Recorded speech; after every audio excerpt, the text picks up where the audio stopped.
이 세계사 역사를 보게 되면 성경의 인물들이 역사책에 등장하는 것을 알 수가 있게 됩니다. 그 중에 네부카드네자르 2세가 있는데 바로 성경에 보게 되면 그 유명한 느부갓네살 왕이 됩니다. 느부갓네살 왕은 신바벨론 제국의 2대 왕으로 중동의 패권을 차지하게 됩니다. 여러분, 지금부터 2600년 전, 이 기원전 600년 전에 이 바벨론이 어떠한 왕국을 이뤘냐면 이 느부갓네살에 의해서 이걸 이제 가상으로 꾸며낸 어떤 사진의 모습인데 엄청난 이 모습인 것을 우리가 알 수가 있습니다. 지금 보더라도 이 왕국의 모습이 너무나도 휘황찬란하고 이 멋진 모습인 것을 알 수가 있는데, 기원전 600년 전에 이런 어떤 왕국을 만들었던 것이 느부갓네살의 모습인 것입니다. 특별히 이 느부갓네살은 로맨티스트였어요. 자기 사랑하는 부인을 위해서 아름다운 정원, 가든을 하나 만들어 놓습니다. 그것이 바로 세계 7대 불가사인 바벨론 공중정원이에요. 이렇게 무력, 강력한 힘을 가지고 있었던 이 바벨론은 너무 강했습니다. 주변국을 하나씩 다 점령해 나가는데 이제 이스라엘, 남유다도 결국에 BC 586년 이 예루살렘 성이 함락이 되면서 느부갓네살에 의해서 점령을 당하게 됩니다. 이스라엘이 이렇게 무너지게 되었는데 너무나도 큰 충격이었어요. 왜냐하면 이스라엘은 다른 나라가 아닌 하나님의 나라였습니다. 이스라엘은 다른 백성이 아닌 하나님의 백성이었어요. 이건 이들이 받아들일 수 없는 엄청난 충격의 모습이었습니다. 왜 이들이 멸망했을까요? 그들의 죄 때문에, 우상을 숭배했기 때문에 한순간에 무너진 것입니다. 지금 우리 대한민국이 이 국제 사회를 보게 되면 너무너무 잘 나가는 나라인데, 여러분, 나라는요 한순간에 무너질 수가 있고 한순간에 없어질 수가 있습니다. 우리는 이것을 보면서 우리 가운데 자각이 필요해요. 지금 이 나라를 보게 되면 오늘 우리 아이들 앞에 나와서 상도 받고 수료식 했지만 믿음의 세대가 자꾸 사라져가고 있습니다. 급감하고 있어요. 인구 소멸되는 것보다 훨씬 더 빠른 속도로 아이들이 교회를 떠나가고 있습니다. 지금 보게 되면 이 나라의 정치권부터 해가지고 리더십 이 그룹에 보게 되면 늘 끊임없이 나오는 화두가 무엇입니까? 무당, 주술, 우상들이에요. 하나님이 싫어하는 우상의 모습들. 우상의 결론은요 늘 심판이었습니다. 이런 어떤 모습이 자꾸 우리나라에 지금 계속 흘러가고 있는데 우리는 영적으로 긴장해야 되고 이 나라를 위해서 더욱더 기도해야 될 줄 믿습니다. 나라가 망하게 되면 어떻게 되는 줄 아십니까? 우리나라는 벌써 망해본 적이 여러 번 있는 나라이죠. 몽골이 점령했었을 때 80년 넘게 몽골의 속국으로 살게 됩니다. 문화재가 많이 파괴가 되었고, 그 다음에 심지어 이 왕실의 부인들조차도 몽골 여자가 와서 그게 피가 섞이게 되었고, 병자호란 때 보게 되면 이 청나라에 끌려갔던 이 포로가 몇 명이냐면 50만 명이에요. 지금도 50만 명 하면 어마하게 많은데 그 당시 전체 나라 인구 1000만 명 살짝 넘어섰을 때 인구 55%가 그렇게 끌려가게 됩니다. 일제시대 때 35년의 일제 압제 가운데 이렇게 있었지만 그들의 문화가 얼마나 강한지 몰라요. 여러분, 저는요 일본어를 배운 적이 없습니다. 일본어 할 줄 아무것도 몰라요. 그런데 저도 모르게 주유소에 가보게 되면 이빠이 넣어달라고 이야기합니다. 운전하다 보면 빠꾸라는 말이 나오게 돼요. 오라이가 나오게 됩니다. 여러분, 우리는 속옷을 뭐라고 이야기합니까? 빤스, 넌닝구, 전부 다 일본 말이죠. 이것뿐만 아니고 스레빠, 잠바, 우아기, 마이, 마우라 전부 다 일본 말이에요. 나라가 망하게 되면요 고유의 정신, 고유의 문화, 고유의 이 모든 것을 다 잃게 되죠. 바벨론은 여러 나라를 멸망시킨 후에 노예들 가운데 인재를 뽑아서 양성하는 시스템이 있었습니다. 과거 영국이 강했었을 때 인도를 점령하고 그냥 인도 사람들을 방치한 것이 아니고 그들 가운데 인재를 등용해서 그들에게 특별한 교육을 시키고 또 영국으로 유학까지 보내줬던 것과 흡사한 그림이죠. 오늘 3절에 보니까 이스라엘 자손 중에서 왕족과 귀족들을 선발합니다. 4절에 보니까 흠이 없고 용모가 아름다우며 모든 지혜를 통달한 지식이 뛰어난 친구들을 선발합니다. 그렇게 해서 다니엘과 이 3명의 친구들이 특별 혜택을 입어서 좋은 교육을 받게 됩니다. 바벨론의 문화, 바벨론의 언어, 바벨론의 학문을 이들이 받게 돼요. 이들이 이렇게 뽑힌 다음에 가장 먼저 진행된 일이 있는데 그것은 이름을 바꾸는 일이었습니다. 요즘은 계명이 워낙 자유로운 시대라서 이름이 자주 바뀝니다. 그런데 고대 사회에서 이름이 의미하는 것은요 그 사람의 정체성입니다. 이름에는 인종이 등장하게 되고 이름에는 종교가 나오게 됩니다. 여러분, 화면을 보게 되면 다니엘의 이름의 뜻이 나옵니다. 하나님이 심판자라는 뜻입니다. 하나냐, 여호와께서 은혜로우시다. 미사엘, 누가 하나님과 같은가. 아사랴, 하나님 여호와께서 나의 도우시는 분이시다. 이름을 보게 되면 공통된 단어가 있습니다. 전부 다 하나님 여호와가 들어가 있어요. 이것이 이들의 신앙이고 정체성입니다. 이름에 이런 것이 들어가 있는 것입니다. 바벨론 관리들이 와서 이름을 바꿉니다. 다니엘을 벨드사살로 바꿉니다. 벨이여 그의 생명을 지키소서. 하나냐를 사드락으로, 태양신에게서 빛을 받다. 미사엘을 메삭으로, 누가 샤크 여신과 같으랴. 아사엘을 아벳느고로, 느고의 종으로. 이름에 전부 다 바벨론의 우상들, 바벨론의 신들의 이름이 들어가고 있습니다. 이건 아주 심각한 거예요. 제 아들 이름이 이다민입니다. 그 이름이 어디서 온 거냐면 다니엘에서 왔어요. 그래서 한자 이름을 만들 때 만을 다했다가 이 민을 총명한 밀자를 넣습니다. 다니엘 1장 20절에 보게 되면 이 다니엘이 애굽의 바벨론의 사람들보다 10배나 뛰어난 능력이 이렇게 있거든요. 그 총명을 그대로 가져와서 만을 따 총명한 민을 이렇게 해서 이름을 만들었어요. 근데 우리나라가 무너지게 됩니다. 이 나라가 불교 나라가 되었어요. 그리고는 이름을 애가 바꾸게 됩니다. 총명할 민자가 아니고 부처 할 때 불자, 이 다 불로 바꾸는 거예요. 부처가 많은 아이. 지금 이런 환경이 발생하는 것이죠. 제 딸 이름이 이설이에요. 말씀설 기쁘리, 말씀을 기뻐하는 애가 되라. 그런데 얘도 마찬가지로 이름을 바꿉니다. 이 불희, 부처가 많은 아이가 되어라. 이렇게 여러분, 이것은 아주 큰 충격이죠. 지금 이런 일이 지금 이들에게 발생을 하고 있다는 것입니다. 나라를 빼앗긴 것이 바로 이거예요. 엄청난 위기가 다니엘과 그의 친구들에게 찾아옵니다. 그나마 다행이었던 것은 이들이 왕족이고 귀족이고 특별히 선발이 되었기 때문에 선발이 되어서 특혜를 입습니다. 왕실의 좋은 교육을 받아요. 다른 친구들은 노예로 끌려가서 고난을 당하고 고초를 당하고 있는데 이들은 왕실에 누릴 수 있는 특혜를 입게 됩니다. 우리 아이들이 학교에 가게 되면요, 지금 이제 방학을 했을 거예요. 방학했지, 그치? 네. 학교에 다시 가게 되면 아이들이 가장 기다리시는 시간이 있습니다. 바로 급식 시간이죠. 요즘은 좋은 학교를 이야기할 때요, 급식이 맛있는 학교가 좋은 학교예요. 우리나라 명문 학교들 급식을 봤더니 이런 사진을 보면 이렇게 나오더라고요. 급식이요. 네. 급식이 이렇게 나와요. 여러분, 우리 아이들 학교를 좀 전학시킬 생각을 해보셔야 돼요. 요즘은 좋은 학교는 급식이 좋은 학교예요. 우리 사무엘 크리스천 아카데미는요, 급식이 맛있습니다. 애들이 금방금방 키가 커요. 그래서요. 아이들이 싫어하는 음식은 우리는 아예 비치를 하지 않고 있습니다. 이 다니엘과 그의 친구들이 왕실학교에 입학했는데 급식이 엄청나게 좋아요. 바벨론 최고의 급식입니다. 바벨론 느부갓네살 왕이 직접 하사한 음식들이 나오는 거예요. 지금 밖에서 다른 친구들은 음식이 없어서 굶어 죽고 있습니다. 노예로서 하루에 한 끼 먹을까 말까 그런 고초 가운데 있는데 이 친구들은 최고의 음식을 먹을 수 있는 특혜예요. 매일 진수성찬입니다. 그런데 오늘 8절에 보니까 이들이 그 음식 먹기를 거절합니다. 뜻을 정하여 목에 칼이 들어와도 그 음식을 먹을 수 없다라고 거절합니다. 왜 이 학생들은 왕이 준 산의 진미 최고의 음식을 거절했을까요? 오늘 보게 되면 세 가지 이유가 등장하는데, 첫 번째로는 이 음식은 부정한 음식이어서 먹지 않았습니다. 이 육류들은 우상에게 절해진 다음에 바쳐진 거예요. 레위기 11장에 보게 되면 이런 음식은 먹지 말라고 했습니다.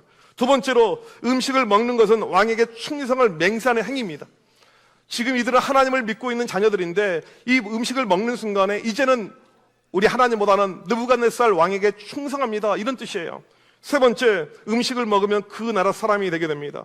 음식물은 인격과 사유를 지배한다라고 이야기하죠. 선교사들이 해외에 가서 그 나라 음식을 비로소 먹을 때 그 나라 사람이 된다라고 이야기하죠. 이런 이유 때문에 이 친구들이 음식 먹는 것을 거절합니다. 지금 우리가 생각하는 이 정도 상황이 아니고요, 다들 음식이 없어서 죽어갑니다. 하루에 한 끼를 못 먹어요. 그런데 산의 진미 먹을 수 있는 기회를 놓치면서 포기하는 것은 말이 안 되는 그런 일이죠. 내 신앙 때문에, 내 믿음 때문에 음식 먹는 것을 거절하고 있습니다. 여러분, 이건 말이 안 됩니다. 일제강점기 때 보게 되면 신사참배 하셨던 분들을 감옥에 넣습니다. 고문을 내요. 물고문을 합니다. 고춧가루를 코에 넣는 이런 무지막지한 고문을 내요. 그런데 가장 큰 무서운 고문이 무엇이었냐면 며칠간 굶긴 다음에 진수성찬을 차려주는 거라고 해요. 이 음식 앞에서 사람들이 다 넘어진다는 것입니다. 오죽하면 배가 고프면 내 새끼도 잡아먹는다라고 이야기하지 않겠습니까? 어떻게 이 청소년들이 이 음식을 거부하는 이런 행동이 가능했을까요? 이들의 행동의 이유가 시편 119편 9절에 나와 있습니다. 같이 한번 읽어보도록 하겠습니다. 시작. 청년이 무엇으로 그의 행실을 깨끗하게 하리까? 주의 말씀만 지킬 따름이니이다. 바로 말씀의 힘이었어요. 여러분, 아까 우리 아이들 앞에 나와서 말씀을 암송했어요. 이게 아무것도 아닌 것처럼 느껴지잖아요. 절대 그러지 않습니다. 말씀의 힘은요, 평생 가는 거예요. 지금 이 말씀의 힘이 이들의 삶을 지배하고 있는 것입니다. 말씀 가운데 음식을 거절하는 이런 일이 발생을 하고 있는 것입니다. 오늘 말씀을 자세히 보게 되면 이들이 얼마나 담대하고 지혜로웠는지가 나오고 있습니다. 지금 음식을 꼭 먹어야 되거든요. 안 먹으면 잘못하면 모가지가 날아갑니다. 이들이 담대하게, 이 환관장에게, 쉽게 말하면 이 공무원에게 저희 먹을 수 없습니다, 배째세요, 이렇게 이야기하지 않았어요. 10일간 시간을 주십시오. 지혜가 발동합니다. 저희가 채소만 먹을 텐데 10일 동안 시간을 주세요. 그리고 한번 저희의 얼굴을 테스트해 보세요. 이들은 확신, 믿음에 대한 확신이 있었고 삶의 지혜가 있었습니다. 이게 이제 믿음의 어떤 영적인 모습이죠. 그리고 10일 후에 테스트를 했더니 오히려 얼굴이 좋아진 것입니다. 그렇다면 이 아이들 어떻게 이런 믿음이 들어갔을까요? 청소년밖에 안 되는 아이들입니다. 우리 아까 청소년 아이들 나와서 이렇게 목에 그 메달을 걸어줬는데, 솔직히 얘네들 메달보다는요 지금 돈에 더 관심이 많아요. 아, 이걸 받아야 되는데, 그래서 내년부터는 방법을 좀 달리할까 생각도 하고 있는데, 지금 애들 돈에 솔직히 관심이 많아요. 아마 오늘 이 장학금을 안 준다 그러면 안 왔을지도 몰라요. 이게 청소년들의 일반적인 보편적인 모습이거든요. 그런데 다니엘과 그의 친구들은 그러지 않았습니다. 지금 음식이 있는데 이것을 포기해요. 내 믿음 때문에, 내 신앙 때문에. 어떻게 이들에게 이런 말씀이 들어갔을까요? 첫 번째 이유는 바로 부모 때문이라는 것이죠. 유대인들은 어렸을 때부터 부모가 우리 아이들 신앙을 가르쳐 줍니다. 지금까지도 그렇게 하고 있어요. 여러분, 미국에 가보게 되면 여러 가지 종교들, 여러 가지 교단 교파들 영성 테스트를 매년 하게 됩니다. 영성에 대한 지표가 나오게 돼요. 매년 1등이 유대교가 1등입니다. 여러분, 놀랍게도 유대교는요 주일학교가 없어요. 유대교는요 주일학교 교육자가 없습니다. 유대교는요 선생님도 없어요. 유대교는요 어와나도 없어요. 유대교는요 방방도 없어요. 유대교는요 놀이터도 없어요. 아무것도 없어요. 그런데 항상 1등입니다. 왜 그런 줄 아십니까? 부모가 믿음의 역할을 감당해서, 부모가 영적인 역할을 온전히 감당해서 항상 이들은 1등을 하고 있습니다. 부모의 중요성을 분명히 성경은 이야기하죠. 신명기 6장 4절 5절을 같이 한번 읽어보도록 하겠습니다. 시작. 이스라엘아 들으라. 우리 하나님 여호와는 오직 유일한 여호와시니 너는 마음을 다하고 뜻을 다하고 힘을 다하여 내 하나님 여호와를 사랑하라. 우리 신앙의 핵심을 말해주고 있습니다. 유일하신 하나님을 믿는 것, 하나님을 사랑하는 것, 이것이 신앙의 핵심이에요. 이것을 알려주는 가운데 여기에 대한 책임을 부모에게 주고 있습니다. 부모에게 어떻게 주고 있냐면 7절을 같이 한번 읽어보도록 하겠습니다. 시작. 내 자녀에게 부지런히 가르치며 집에 앉았을 때에든지 길을 갈 때에든지 누워있을 때에든지 일어날 때에든지 이 말씀을 강론할 것이며. 부지런히 가르쳐라. 그냥 대충 이야기할 것이 아니고, 교회 갔다 와서 안 왔어 이것을 확인하는 정도가 아니고, 하나님의 말씀을 자녀들에게 부지런히 가르쳐라. 이것이 부모가 해야 될 일이라는 것입니다. 여러분, 실은 성경에 보게 되면 다니엘과 그의 친구들의 부모가 등장하지 않습니다. 보통 전쟁이 발발하게 되면 귀족 왕족들은요 피신 가든지 안 그러면 죽어요.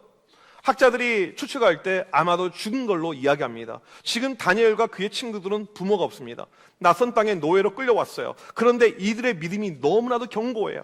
옆에 부모가 없습니다. 여러분, 우리 아이들 부모가 없다고 생각해 보십시오. 끔찍하잖아요. 그런데도 불구하고 이 아이들은 믿음이 흔들리지 않고 견고함이 있습니다. 죽으면 죽으리다. 저 음식 먹을 수 없습니다. 어떻게 부모도 없는데 이런 믿음이 가능했을까요? 잠언 22장 6절 말씀 같이 한번 읽겠습니다. 시작. 마땅히 행할 길을 아이에게 가르치라. 그리하면 늙어도 그것을 떠나지 아니하리라. 아이들에게 어렸을 때부터 말씀을 주게 되면 늙어도 떠나지 않을 거라고 성경은 확실하게 이야기합니다. 우리 아이들 어렸을 때부터 믿음을 분명하게 심어줄 때, 말씀을 암송하고 하나님 앞에 반응하고 기도하는 이런 영적인 모습이 있을 때 이 아이들이 결코 떠나지 않을 줄 믿습니다. 말씀이 이들의 삶의 근간을 이루고 있다는 것입니다. 두 번째로는 공동체예요. 다니엘은 혼자가 아니에요. 그의 친구들이 함께 있습니다. 요즘으로 말하면 교회 공동체인 것이죠. 믿음이란 것은 홀로 서기가 어려워요. 우리는 연약합니다. 부족해요. 그래서 우리에게 필요한 것이 교회였죠. 교회는 우리의 믿음을 굳게 만들어줍니다. 다니엘이 흔들릴 때 옆에서 하나냐가 와서 내가 기도해 줄게. 미사엘이 흔들릴 때 또 옆에 다니엘이 와서 내가 기도해 줄게. 이런 중보기도를 한 것입니다. 우리 아이들 신앙에서 공동체가 정말 중요해요. 어느 교회나 가보게 되면 그 믿음이 좋았던 특별한 또래가 있습니다. 어떤 또래들을 보면 특별히 믿음이 좋아요. 뭐 예를 들면 우리 교회 최희철 장로님, 이용희 장로님, 윤정원 집사님, 지인규 집사님, 박민수 집사님 다 친구들이잖아요. 여러분 지금 이분들이 이제 몇 년 지나면 60을 바라볼 텐데 제가 너무 많이 나이를 갔나요? 금방 60이에요. 근데 한 교회 평생 여기서 쭉 자라서 지금까지 왔다는 것, 섬기고 있다는 것은요, 이건 놀라운 하나님의 은혜이죠. 아마 자기들끼리 모이면 그런 이야기 할 거예요. 옛날 이야기. 옛날 우리 고등부 때 참 좋았지. 옛날 청년부 때 너 실은 애 좋아했었잖아. 막 이런 이야기도 하고. 이런 어떤 이야기를 많이 하게 될 것입니다. 믿음이란 것은요, 홀로 크기가 힘듭니다. 함께 해야 돼요. 시너지를 이룰 수가 있습니다. 같이 하는 것이죠. 전남 순천에 가보게 되면 대대라는 작은 마을이 있어요. 이 대대라는 마을 안에 대대 교회가 있습니다. 별로 크지도 않는 작은 교회예요. 그런데 그 교회에서 목사님이 30분이 나왔습니다. 친구들이 다 목사예요. 여기도 목사, 저기도 목사, 장로, 권사 다 그런 것이죠. 여러분, 우리 아이들 신앙은요, 그냥 자라지 않고 공동체를 통해서 자라는 것입니다. 우리가 분기 때 또 이렇게 여러 가지 행사 가운데 세대 통합해서 예배를 드리는 이유가 있습니다. 솔직히 따로 드리는 것이 제가 설교할 때도 편해요. 뭐 불편함이 더 없을 수도 있습니다. 하지만 함께 예배를 드리는 이유가 있습니다. 왜 그러냐면 이 아이들이 언제 호산나 찬양을 들어보겠어요. 와, 찬양 잘하구나. 이 찬양 소리가 아이들 귓가에 들어가는 것이죠. 장로님의 대표 기도를 언제 듣겠어요? 아, 기도는 저렇게 하는 거구나. 권사님들의 찬양 소리, 교회 어떤 분위기, 환경들, 이것이 이들의 마음 가운데, 영혼 가운데 흘러가서 평생의 신앙이 되는 것입니다. 이게 교회 공동체의 어떤 힘이라는 것입니다. 특별히 유대인들 공동체는 매우 강했어요. 어느 정도였냐면 나중에 예루살렘이 로마에 의해서 멸망당할 때 라피 요하난 벤 자카이가 몰래 로마군에 가서 투항을 합니다. 이제 곧 있으면 멸망당할 걸 알고 있었어요. 이 로마의 총독을 만나서 그렇게 이야기해요. 한 가지 부탁이 있습니다. 곧 있으면 우리 예루살렘이 불바다가 될 건 내가 알고 있는데 한 가지만 좀 지켜주세요. 학교 하나만 좀 내버려 두세요. 이 학교 하나만 무너뜨리지 말고 그냥 좀 내버려 두세요. 그리고는 이제 그 약속을 지켜줍니다. 예루살렘이 불바다가 되어서 다 무너졌는데 그 학교만 남아있게 돼요. 그 학교가 뭐냐면 랍비 학교입니다. 여기서 유대인들의 신앙, 유대인들의 교육, 이것이 계속 흘러나와서 나라가 무너졌지만 계속해서 유대인들의 신앙과 정체성이 흘러갈 수가 있었다라는 사실입니다. 우리 아이들 신앙으로 나아가기 위해서, 믿음으로 나아가기 위해서 중요한 것이 무엇인 줄 아십니까? 우리 교회가 내년에 77주년, 100년의 우리 청암교회를 위해서 중요한 것은 두 가지 축이에요. 하나는 부모이고 하나는 교회입니다. 하나는 가정이고 하나는 교회예요. 이 두 가지는 따로 갈 수가 없습니다. 반드시 두 가지가 함께 갈 때 우리 아이들이 믿음 가운데 든든히 설 줄 믿습니다. 우리 자녀들에게 무엇을 물려줘야 될까요? 재산이요? 유산이요? 아닙니다. 신앙의 유업이죠. 부모가 자녀에게 신앙의 유업을 물려주는 것보다 귀한 것이 없습니다. 신앙의 유업, 신앙의 유산은 돈으로 환산할 수가 없죠.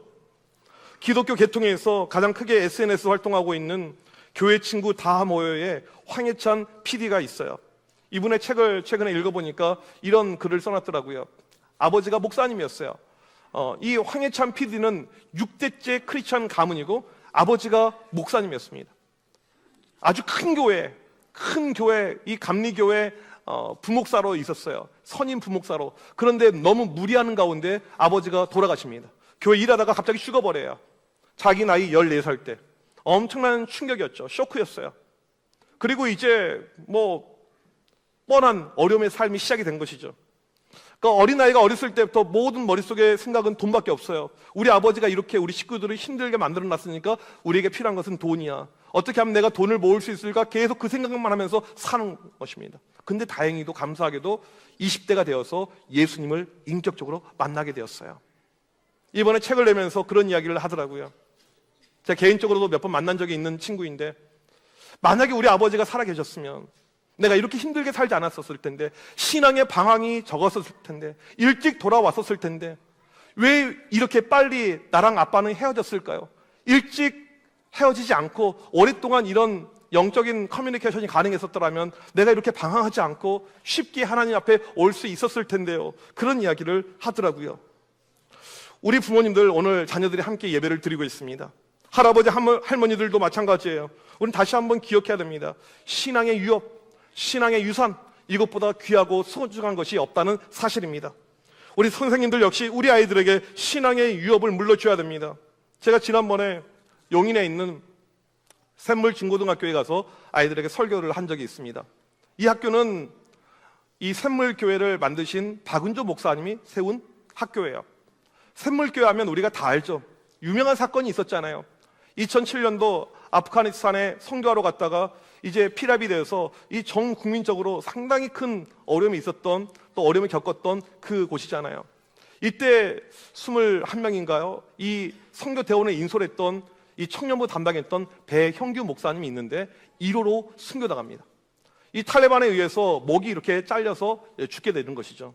근데 문제는 무엇이냐면 이것을 통해서 자기 딸은 한순간에 아빠를 잃게 되었어요. 그게 이 딸이 5살 때입니다. 5살 때 아빠가 돌아가시게 된 거예요. 엄청난 이제 큰 충격이었죠. 그리고 그렇게 인생이 살아가게 됩니다. 이 교회는 근대에 드물게 순교자를 3명이나 배출한 교회예요. 우리나라 아마 유일한 교회일 거예요. 근대 3명의 순교자가 나온 교회는요. 이 순교자들의 이름을 영원히 기리기 위해서 교회 모든 예배당의 이름을 순교자 이름으로 만들어놨어요. 이 배영규 목사님 사진 다시 한번 보여주시면 이 예배당 들어가는 입구에 크게 걸려져 있는데 저 사진이 어떠한 사진이냐면 모자이크 사진이에요. 청년부를 담임하고 있었는데 담당하는 청년들의 사진을 모아가지고 모자이크해서 만들어놨습니다. 그 딸은 예배를 드리러 갈 때마다 아빠 얼굴을 보는 거예요. 얼마나 마음이 미어졌겠어요. 얼마나 마음이 힘들었겠습니까? 하나밖에 없는 딸, 하나밖에 없는 아이, 아빠를 5살 때 잃었으니까 얼마나 마음이 힘들었겠어요. 이번에 제가 그 학교 가서 교장 선생님하고 이야기하는데 그 딸의 인생을 이야기해 주더라고요. 5살 때 아빠를 잃었지만 이 아이가 샘물, 거기는 이제 유치원, 초등학교, 중학교, 고등학교가 있는데 거기 나와서 졸업을 하고 좋은 대학을 갔고 그 다음에 이번에 또 좋은 회사에 취업을 해서 잘 살고 있는데 어떻게 보면 인간적인 모습 가운데는 참 원망이 많고 하나님에 대한 불신이 많을 수 있잖아요. 근데 이 아이가 흔들리지 않고 끝까지 믿음 가운데 잘 버텼고 믿음으로 지금도 잘 승화하고 얼마나 좋은 영적인 모습을 보여주고 있는지 모른다라는 이야기를 들었습니다. 여러분, 왜 이것이 가능할까요? 5살밖에 안 됐지만 신앙의 유업이 있었던 것이죠. 아버지의 순교의 피가 아이 가운데 흘러간 거예요. 비록 5살밖에 안 됐지만 이것이 계속 흘러간 거예요. 신앙의 유업의 힘이 이렇게 큰 것입니다. 여러분, 다니엘과 그의 친구들을 보게 되면 부모가 없습니다. 그런데 이들에게 신앙의 유업이 남겨졌어요. 이런 것이죠. 어렸을 때부터 다니엘은 무한 반복으로 엄마 아빠한테 이런 이야기를 들었을 것입니다. 다니엘아, 우리는 하나님의 자녀야.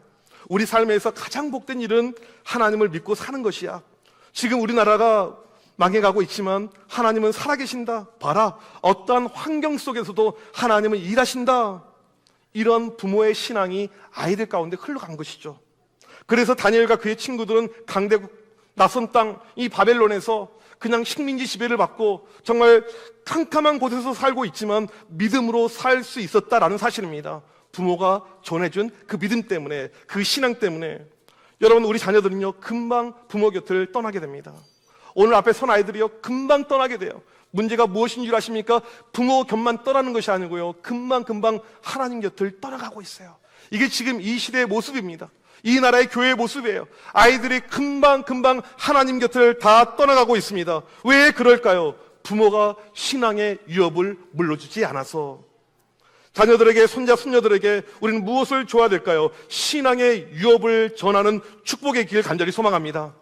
돈을 주려고 하지 않고, 물질을 주려고 하지 않고, 건물 넘겨줄까? 이것을 고민할 것이 아니고, 우리가 넘겨줘야 될 것은 예수 그리스도밖에 없는 것을 믿으시길 바랍니다. 그럴 때 우리 아이들이 다니엘처럼 크는 것입니다.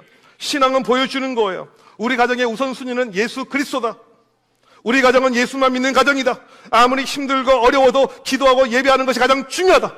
이것을 끊임없이 보여줘야 되는 거예요. 이제 곧 있으면 2025년도가 시작이 될 것입니다. 내년 새해가 되게 되면 교회적으로 온 가족이 함께하는 3, 4, 5 특세를 준비하고 있습니다. 30대, 40대, 50대 가정이 중심이 되어서 함께하는 특세입니다. 알아요, 바쁜 것. 알아요, 피곤한 것. 알아요, 교회가 먼 것. 다 알고 있습니다. 이런 기도의 자리 때 억지로 가는 모습, 엄마는 가자고 하는데 아빠가 에이 뭘 그런 데 가. 부모의 목소리는요 한 목소리가 나와야 돼요. 그럴 때 아빠들은요 그냥 조용하고 있으면 되는 거예요. 고개를 그냥 끄덕이면 되는 거예요. 함께 하는 거죠. 함께. 우리 가정은 기도하는 거야. 새해를 기도로 여는 거야. 올해 힘들었지, 은재 올해 어려운 일 많았지, 기도할 때 하나님께서 역사하신다, 이렇게 선포하면서 식구들이 같이 가는 것이죠. 그런 기도의 자리, 영적인 자리가 우리에게 중요합니다. 함께 기도할 때, 함께 믿음 가운데 나아갈 때 신앙의 유업이 전수가 될 줄 믿습니다. 이스라엘 나라가 완전히 망했습니다. 모두가 포로로 끌려갔어요. 하지만 다니엘과 그의 친구들은 바로 그 순간에 뜻을 정하는 놀라운 믿음의 역사가 나타나게 되었습니다. 우리 청함께 오늘 온 세대가 함께하고 있습니다. 우리 가정들, 우리 교회, 우리 주일학교가 해야 될, 나아가야 될 모습이 무엇일까요? 같은 모습이죠. 신앙의 유업을 물려주자. 우리 자녀들에게 신앙의 유산을 물려주자. 우리 그런 교회가 되길 주님의 이름으로 간절히 축복합니다.